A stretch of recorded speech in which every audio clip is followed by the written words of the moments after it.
რაღაცა ბავშვი მოიყვანე რაღაცა და ადგილი არ არის მანქანაში ვიზივა ველოდები რომ გავიყონო გამოიყონო. ვერ გააჩერებ მანქანას ვერსად. და ამ მომენტში შეიძლება დაგაჯარიმონ 50 ლარით. თუ ეყო ისიც 50 ეგაც საკითხავია. მძღოლებს საპარკინგე წესების დარღვევისთვის გახოსმაგებული ჯარიმის გადახდა მოუწევთ. არასწორი პარკირების შემთხვევაში დღეიდან ჯარიმა 10-ის ნაცვლად 50 ლარი გახდა. გაიზარდა სხვა გადასახადებიც. სატრანსპორტო საშუალების გზაზე მანევრირების წესების დარღვევის შემთხვევაში ჯარიმა 100 ლარია. სიჩქარის გადაჭარბება 100 ლარი. უსაფრთხოების ღვედის გამოუყენებლობის შემთხვევაში სანქცია 50 ლარია. ავტომობილის მართვის დროს მობილური სარგებლობისას მძღოლი ასევე 50 ლარით დაჯარიმდება. გაზრდილი ჯარიმით დაისჯება ბასლაინზე მოძრაობაც. პირველ ჯერზე სანქცია 100 ლარი და მართვის მოწმობაზე 15 ქულის შემცირებაა. ქმედების განმეორების შემთხვევაში კი გაიზრდება სანქციას 150 ლარი და -30 ქულა.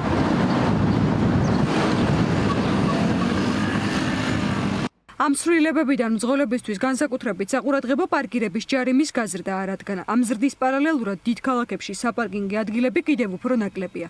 ადგილების რაოდენობა ბოლო 9 წლის განმავლობაში 32,000-დან 27,000-მდე დავიდა. მოქალაქეები სწორედ ამ პრობლემებზე მიუთითებენ. დედაქალაქში არ იქმნება ახალი საპარკინგე ადგილები. არსებული კი მოთხოვნებს ვერ აკმაყოფილებს. ადგილები ცირდება და ამ დროს ჯარიმები იზრდება. ხო გასაჩერებელი ადგილი არ არის ფაქტიურად. ნებისმიერ ეს მაღაზიასთან, ეს ბანკთან, ესაც ვერ მისული ადამიანი ვერ გაუჩერებია. ამ მხრივ რა თქმა უნდა, ძალიან უარყოფითად ვუყურებ ამ საკითხს. გამოიღებს იმ შედეგს, რომ ისევ დააწვება ეს ყველაფერი საწყალ და გაჭირებულ ადამიანს. რთულია ის პარკირებები და ძებნაგით გიწევს და რომ დაგავიწყეს 2 წუთით რომ გადადიხარ იმ სიტი პარკის თბილისის მერიის ჩართვა თუ რაც არის რა. გავიწყდება და გამოდიხარ 50 ლარიანი. ზოგადად საქართველოში ბევრი დიდი ჯარიმები თუ არ იქნება წესრიგი არ დამყარდება ჩემი აზრით. იმიტომ რომ ჩვენი ბრალია ჩვენ თვითონ ვარღვევთ. ამიტომ შესაბამისად ჯარიმებსაც ვიღებთ. საშინელი სიტუაცია. როგორღაც უნდა დაარეგულო. უნდა ჩამოვარდნოთ მეტია ძალიან.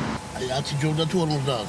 არა მარტო პარკირების ჯარიმა, ყველა ჯარიმა დააწყოს, იმიტომ რომ ყველა ჯარიმა დიდია. ჯარიმების გაზრდა სავარაუდოდ ტაქსების მომსახურების ფასსაც გაზრდის. დღეს მძღოლებმა საპროტესტო აქციაც გამართეს, სადაც მინიმალურ ტარიფად კილომეტრზე 2 ლარის დადგენა მოითხოვეს. ისინი მიიჩნევენ, რომ ისედაც არაჯანსაღ სამუშაო პირობებში ადმინისტრაციული ჯარიმები გზაზე მოძრაობას და მუშაობას პრაქტიკულად შეუძლებელს ხდის. ამიტომ მოთხოვნებს შორისაა გაკონტროლდეს მგზავრების ჩამოსმისა და აყვანის ადგილები ისე, რომ ტაქსებს, კამერებთან და პოლიციასთან პრობლემები არ შეექმნათ. ჩვენი შეკრების მიზანი და მიზეზიც არის პროტესტი, სამუშაო გარემო, გაუსაძლისი მდგომარეობა, ძალიან დაბალი ტარიფები, მაღალი საკომისიოები და გაძვირებული ავტოსერვისი მოგეხსენებათ. ამას ემატება ჯარიმები, რაც იწვევს თითქმის შეუძლებელ სამუშაო გარემოება. როცა გზავრს ელოდები, მაშინ ჯარიმდები ადამიანი პარკირების, არასწორი პარკირების დროს არ ითვალისწინებენ, რომ პარკირება ფაქტობრივად შეუძლებელია, ვინაიდან ქალაქში არ არსებობს ნორმალურად მოწესრიგებული პარკირების სისტემა. მიზანი გვაქვს ერთი, რომ გამოგვისწორდეს პირობები და ერთიანი ძალებით ყოველთვის შესაძლებელია, რომ რაღაცას მივაღწიოთ. სატრანსპორტო პრობლემების მოგვარება თუ ბიუჯეტის შევსება, რატომ ზრდის ქართული ოცნება ჯარიმების მოცულობას. ოპოზიციაში ამბობენ, რომ ამ გზით ოლიგარქის პარტია ბიუჯეტის შევსებას ცდილობს, რასაც სტატისტიკას ადასტურებს. ყველაზე მეტი ჯარიმა გასულ წელს დაიწერა. შედეგად კი ქართულმა ოცნებამ ხალხის ჯიბიდან 227 მილიონი ლარი ამოიღო.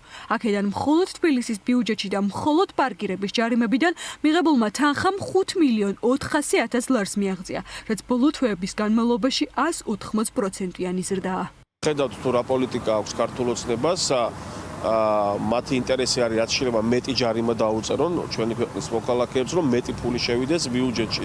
სინამდვილეში მათ არ აქვთ მიზნობრიობა ამ ჯარიმების პარკირება არ არის პირდაპირ დაკავშირებული არც საგზაო მოძრაობის უსაფრთხოებასთან, არც ადამიანების ჯანმრთელობასთან. აქ არის პირდაპირ კაბალური პოლიტიკა. თუ 2017 წელს მაშინ როცა სიტი პარკი ოპერირებდა 32,000 პარკირების ადგილი ჰქონდა დედაქალაქს, დღეს არის 27,000, 5,000 შემცირებული, რაც არის კატასტროფული მაჩვენებელი.